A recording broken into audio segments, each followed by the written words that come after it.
Hello mga moms! Sobrang na-miss ko talaga ang pagbo-voice over ko kaya naman ngayong umaga nga ay inutusan ko na din nga muna itong kapatid ko na maglipat nga ulit nitong aming mga upuan. At dahil hindi pa din naman ako pwede nga magbubuhat-buhat kaya naman ito nga muna si ate ang aking uutusan. Next week nga ay baka umuwi na din nga si ate sa Aplaya kaya naman sinusulit-sulit ko na nga hanggang nandito pa nga siya dito sa bahay namin.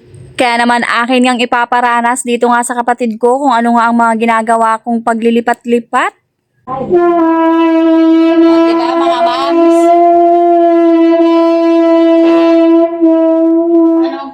Diba mga moms, yan ang ginagawa ko, urong-urong. Abay, kita nyo naman mga moms, at bago pa nga lamang nag-uumpisa ay nagre-reklamo na at sobrang bibigat daw nga ni pala nitong mga gamit na aking mga inuurong-urong. Ang sabi ko nga dito kay ate ay sa una nga lamang mahirap dahil kapag nasanay ka na nga na nag-uurong-urong ng mga gamit ay makakahiligan mo na din nga ang mga gawaing katulad ng ganito. Pagkatapos ko nga ipatanggal kay ate yung unang malaking upuan namin ay pinatanggal ko na din nga muna itong mga lagayan ng mga babasahin.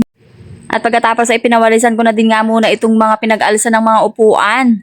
Pagkatapos naman ni ating magwalis doon ay pinatulak ko na din nga sa kanya itong pink na upuan namin na ililipat nga dito ulit. Doon nga sa huling vlog ko na naglipat ako ng mga sofa, pinag-arrange ko na naman yan, ay may nagsabi nga na hindi nga daw bagay yung kahoy na upuan namin dito sa aming family area.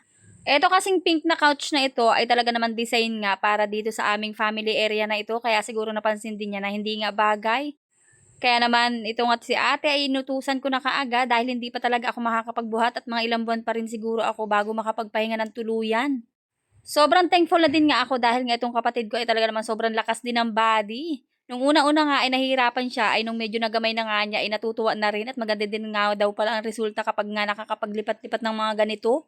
Dito lang talaga si ate nahihirapan sa kahoy na upuan namin na ito dahil talagang purong narayaan ay medyo may kabigatan din nga.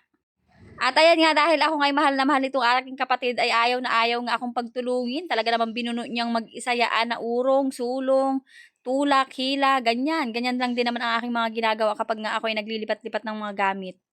Pero ang sabi nga sa akin ni ate ay kapag wala nga daw magtuturo sa kanya kung saan ilalagay yung mga gamit ay hindi din niya kaya. Kaya naman pasalamat din nga sa akin dahil ako ngayon nandini. At ayun nga, tinuturuan ko nga siya kung saan ililipat yung mga gamit. Siya lamang talaga yung taga kilo, siya lang yung gumagawa. Pero lahat ng mga idea ay puro sa akin din. Mali, mali. Mali, mali. Bilisin, mali, mali. Naipit na. Paano na yan ang iuna mo, paparni. Okay.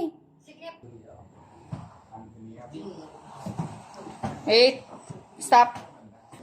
Ganito pa lang ginagawa ni ma'am dyan. Sobrang hirap.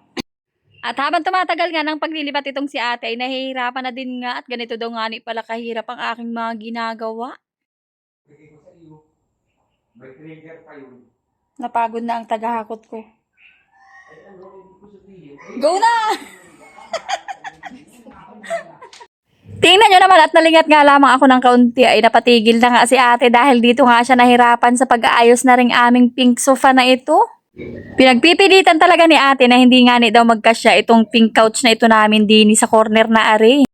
Ang sabi ko nga sa kanya ay datihin na yung nakalagay diyan, so bakit hindi nga ako magkakasya, mali lang kako siya ng pag-arrange kaya hindi niya mapakasya kako. Sobrang nahihirapan na nga si ate kung paano nga pagkakasya na itong center nitong aking pink na sofa na ito, kaya naman akin na din nga tinulungan at nakikita ko nga talaga namang hirap na talaga siya. Ang sabi ko nga di kay ate itanggalin na nga muna yung naandun sa may dulo para nga mapagkasya namin ito. Ay ayaw na ayaw pa nga akong pagtutulungin kahit na nahihirapan na siya ay ayaw nga akong pagtulungin man lamang ay mag-video na lamang daw nga ni ako at baka daw nga mabayinat pa ako ay lalo daw siyang matagalan din sa bahay namin.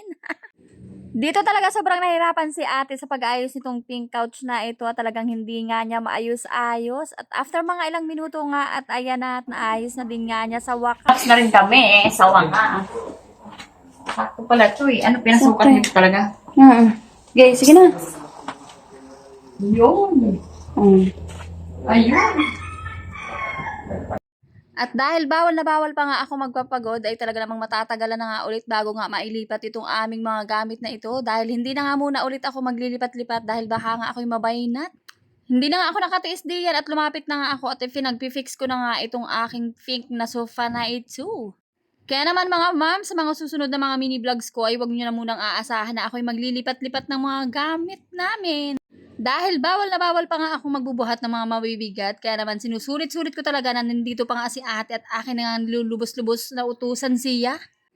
At pagkatapos ko nga ma-fix itong aking fank na sofa, ay pinaayos ko na din nga kay ate itong mga unan at sabi ko nga ilagay na din nga niya ulit itong aking mat. O diba, balik na naman sa dating yung kaanyuan at kaayusan itong aking family room. Salamat nga pala sa nag-request na ibalik nga ulit yung aming fank na sofa doon sa aming family area na yon at talaga namang bagay na bagay talaga nga yun doon sa lugar na yon. Eto namang narang kahoy namin ay pinabalik ko na din nga ulit din sa dati niyang pwesto para nga mas maluwag na ulit dito sa aming living area. At eto na nga ulit ang naging final look ng aming ginawang paglilipat-lipat ni ate. Meron pang antiklupin din yan si ate na mga nilabhan din nga niya nung mga nakarang araw. Pero sa totoong buhay nga ay mas maliwalas din yan tingnan kapag dito nga nakalagay yung aming kahoy na upuan na yun.